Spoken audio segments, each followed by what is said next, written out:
What's the meaning of bialy?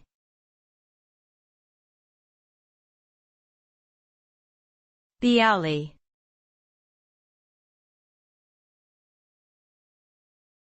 Bialy.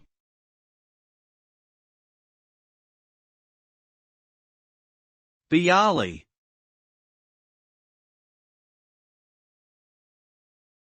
Bialy.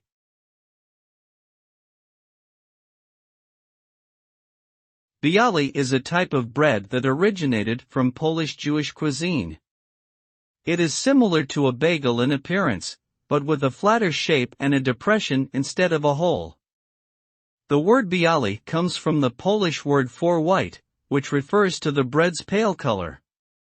Bialys are typically topped with onions and poppy seeds, and are often eaten for breakfast or as a snack.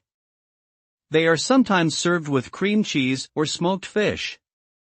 Although bialys are not as commonly found as bagels, they have gained popularity in recent years as a unique and delicious alternative to their more well-known cousin.